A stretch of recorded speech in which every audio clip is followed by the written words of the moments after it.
Better Call Saul and Breaking Bad quickly became some of my favorite shows of all time. So today I'm gonna do a tier list of both of the show's characters. So we got a whole bunch right here. So let's just start off with Walter, which is an undeniable S tier. I don't really think I gotta talk about it for too long. I don't really want this video to be too long, so I'm gonna just move on. It's pretty obvious, right?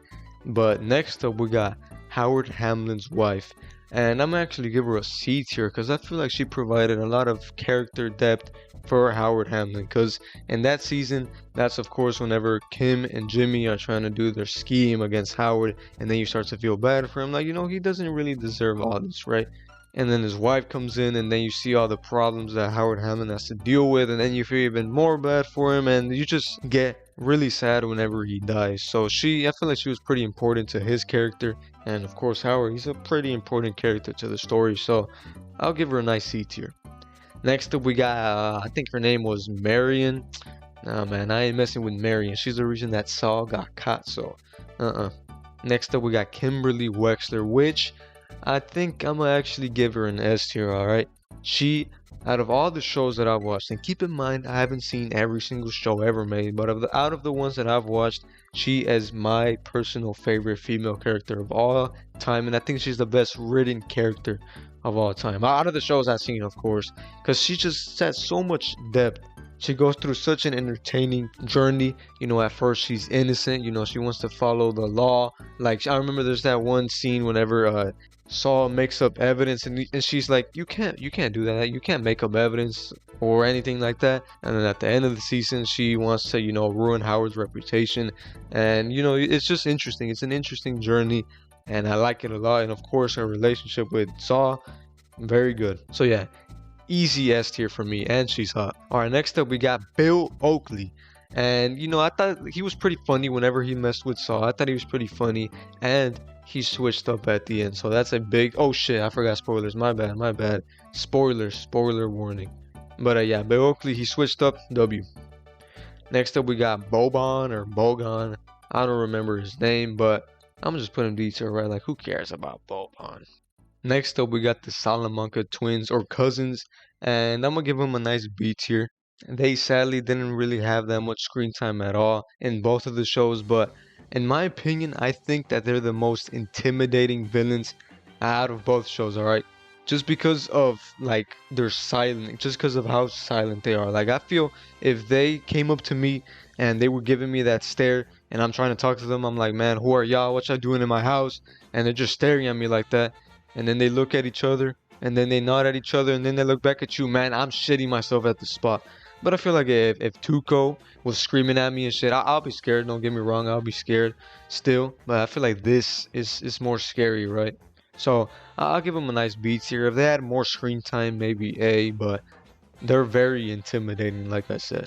Don Eladio, he has almost no screen time, less than the Salamanca twins probably, but every single second that he's on screen, it's just like, it just has you at the edge of your seat, because those scenes in Mexico are some of the best scenes. They're full of lore, and the actor is very good. He plays this character very good, but he doesn't have that much screen time, so I'll give him a nice C tier. Next up we got the GOAT himself, Ernie. I'll give Ernie a nice C tier. Everybody loves Bernie. Or Ernie. Next up we got the Chicken Man himself. Undeniable S tier. Very intimidating, very cool. And I feel like if Giancarlo Esposito wasn't the one playing Gus, I feel like he would not be as good as he is. He would probably be like a B tier villain. But just Giancarlo Esposito, man, he made Gus into Gus. Alright. I don't know if that just made any sense, but what I'm trying to say is he did a good fucking job, alright. And of course his death was super memorable. Oh, next up we got Marco, Jimmy's old friend. I'm gonna give Marco a nice B tier because that scene with him was so sad. It was so sad. And there was also a montage of them like doing some scams at the bar, and it was a really well put together montage. It was super good. Next up we got Crazy 8. I'm gonna give Crazy 8 a nice C tier. I like how they fleshed him out a little more in Better Call Saul. And next up we got Kid Named Finger. Undeniable S tier. In Breaking Bad, he's just this badass old wise man. that just humbles everybody, and like he's just cool. He's just a straight up badass. And then in Better Call Saul, they make him more of a tragic character. You see his backstory with his son, and that scene where whenever he got revenge on his son's killers, that was a really good scene. So Kid Named Finger, S tier. Next up, we got Chuck McGill, or as one of my friends said, Chuck McGrill. I'm gonna give him A tier because I know that this might seem controversial, right? Because even if you hate the shit out of Chuck, even if you want to burn him alive, like, well, I mean, sorry, even if you hate his guts, you can't deny he's a very well written character. You cannot lie. One of the best in the entire series, I would say. Like, it's just, he has such an interesting dynamic with Jimmy. Like, he's clearly the better brother. He's successful, he's a successful lawyer. And then Jimmy's parents, or their parents, they prefer Jimmy. He's the preferred son, he's the favorite. But Jimmy, he's like he steals, he's slipping Jimmy. He's not good. But Chuck, he's a successful one, but they still like Jimmy better, and that kind of gets him mad. And then he's like, Jimmy will never change, he's always slipping Jimmy. And he's such an interesting character. He's such a well-written character, alright? And also a great casting choice. So I don't want to spend too much time on Chuck, but he is a great character. A tier. Next up, we got Gale. Gale gives me some Reddit vibes, but I'll give him C because his death was pretty sad. Oh, next up, we got My Name is Skylar White, yo. Just because of that meme, I'll give C tier. That's pretty funny. Uh, uh, this guy's a goat. Everybody likes this guy. Vacuum cleaner guy. Gomi's a cool character. Who doesn't like Gomi, right? He's just, I don't know what to say. He's just cool. Like how can you hate Gomi, right? Next up, we got Marie Schrader. And she is actually, I'm gonna put Skylar down here in D tier, because I think Marie is a far better character than Skylar. Honestly, if Marie didn't start with that stealing bullshit, I would put her in B tier. But why'd she have to steal, bro? Like, that's gotta be one of the worst scenes in the show, whenever she's going to these houses and stealing their shit. Like, bro, come on. I don't know what was up with that. But besides that, I don't think Marie's that bad. Next up, we got Werner Ziegler. And I'm actually give Werner a B tier. Cause he was starting to build up a really good friendship with Mike and stuff, like they were getting along. And then the way he went out, man, that shit was sad. That shit was really sad. So I'll give him a B tier. Poor guy, he just wanted to see his wife. Next up, we got Hio Babino. A tier. Where is Better Fuel Hio? Where is it? Where is it? Next up, we got Skinny Pete and Badger. They're both B tier. They're both real ones. They always got Jesse's back, and I like that. I can respect them for that. Actually, you know what? I'm gonna give him A tier because I respect that so much. In fact, let me see, where's Jesse? Just look, Jesse. I'm gonna give him an A tier. He's just getting beat up so much throughout the show. He's getting abused, manipulated, and all that. And you just feel bad for him. You're rooting for him. You want him to win. You want him to succeed. You want him to come. And I want you to come or overcome all his obstacles and shit. And then you got Skinny Pete and Badger just supporting him along the way. They're real ones. They always got his back, and I can respect that. The other, he was Hio's partner. I think his name was Kubi. He was cool. I liked him a lot, and he was very important in that train episode. If it wasn't for him, like the train heist it wouldn't have happened. So this guy had like 2 minutes of screen time, but the fact that he was played by El Machete, that's fire. I think his name was Combo. I don't know. He went out in the worst way. Like a little kid shooting you. Come on, bro. Next up, we got Hector, which is one of my favorite characters in the show. I don't think he's S tier, but he is such an interesting and creative character, right? He can't talk, he can't move, but he can ding, he can ring his bell, right? And the way them using the Ouija board so he could like communicate with them, that is so smart. That's so smart. And he basically has two characters. Like, you got a 2-for-1 deal with Hector. You got Hector before the stroke. He's this intimidating, badass gangster. And then you got, he just rings his bell. And, I like that. And perfect casting choice. If it wasn't him, I think his name is Mark Margolis or something like that. If it wasn't him, Hector wouldn't have been as good as a character as he was. So I'm giving Howard a nice A tier just because of how bad you start to feel for him at the end of the show, right? I kind of already explained it whenever I was talking about his wife. So he's a great character. He's like one of the only like morally like good people in the entire show if you start to think about it. So I can respect that. Next up, we got Francesca, which I actually really like a lot. I'm gonna give her I'll keep her at C tier, but I liked her in Better Call Saul. Next up, we got we got Lester, and I'm gonna put him B tier because his scenes are funny and his actor is funny. So I'm gonna give him C tier, or I mean B tier. Next up, we got Mike's daughter-in-law. I'm actually give her a B tier because I feel like she added a lot of character or a lot of depth into Mike's character. So you know, I like her. I like her. Saul, Gene Takovic slash Saul Goodman slash Jimmy McGill. Pretty self-explanatory, right? Just like Walter, pretty self-explanatory why he's an S. Honestly, if there was no Better Call Saul and it was just Breaking Bad, I would still give him an S because he's funny. Jesse's parents, I don't care about Jesse's parents. I don't care about this Kevin guy. This guy was pretty cool. He had the black book. That's a pretty good concept. And he's the one who provided the vacuum. So I like this guy. Nacho's dad.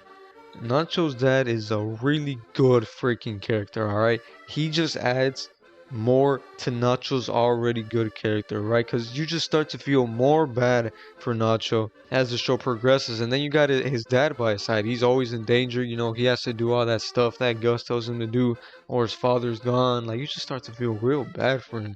And then the scene whenever he's on the phone with Nacho, like right before he's about to die, man, I almost cried that scene, and I've never cried at a show or a movie, but that scene almost got me, man. That shit was real sad. Next up, we got Ace Schrader, my favorite character in Breaking Bad. I'm gonna just get this out the way. I know I've said this about a whole bunch of characters, but perfect casting choice. All right, Dean Norris is just perfect for Hank, and Hank is such a good character to watch because sometimes you want to root for him, right? Because he's the good guy, the morally good guy, right? He's the cop. He wants to stop Heisenberg, which is the bad person.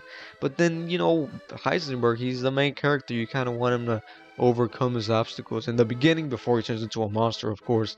Because Hank, he's an obstacle, so he's kind of an antagonist, but he's a good guy, so you know, it's really complicated. But yeah, he's a badass. He took out Tuco and the cousins by himself, one on one or two on one, but he took them out by himself regardless. So that's badass. All right, Lydia, bruh.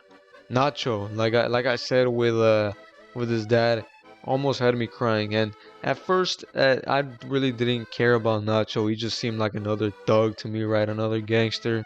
But as the show progressed, you start to see what he's actually like, and you start to root for him. I feel like besides Jesse, I feel like Nacho's the character that I rooted for the most. And you just start to feel really bad for him. Just Gus, like just taking complete control of him, abusing him mentally, physically, all that stuff. You just feel so bad for him. And then that scene whenever he was hiding from the cousins in that like container or whatever it was, that scene was so intense. And then the one where he was trying to start up the car, he was trying to you know, get it to start working so he could get the fuck out of there.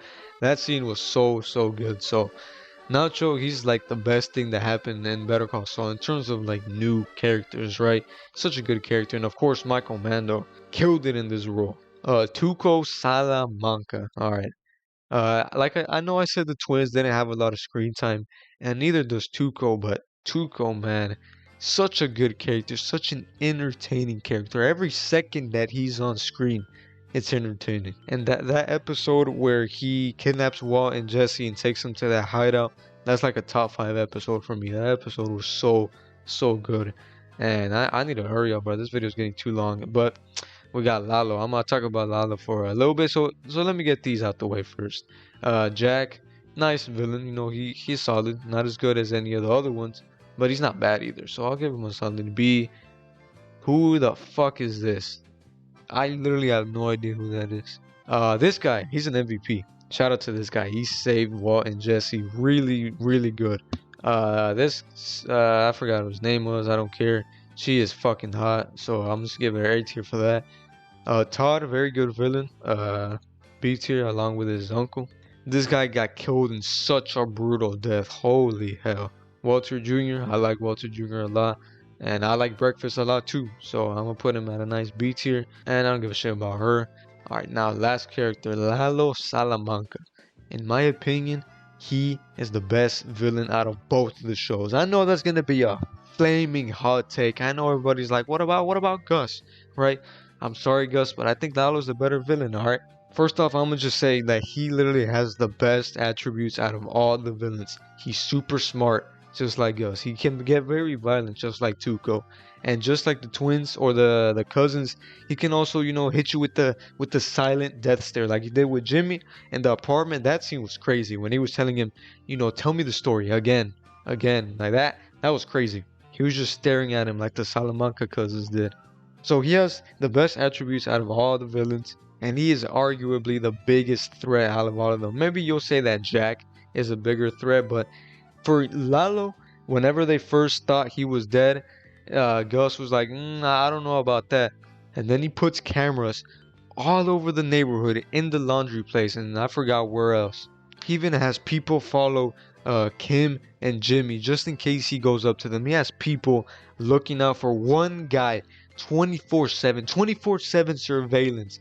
Just by the off chance that this one guy might be alive. It's not like, well, I mean, he makes it pretty clear that he knows he's alive, right? But Mike is still telling him like, no, he's dead. Like, you don't gotta be doing all this. But just by the off chance that he might be alive, he has 24/7 surveillance on him. One guy. That's crazy. You can't tell me that's not crazy. Just for one guy. And the scene whenever they try to like ambush his house, right? Nacho let him in, they try to kill him. That was such a good scene. Such a crazy scene. And I'm not gonna lie, I'm not the biggest fan of the way that he went out, right? But I mean, he had to die, right? He had to die. It's a prequel. He wasn't in Better Call. I mean, in Breaking Bad, so he had to die.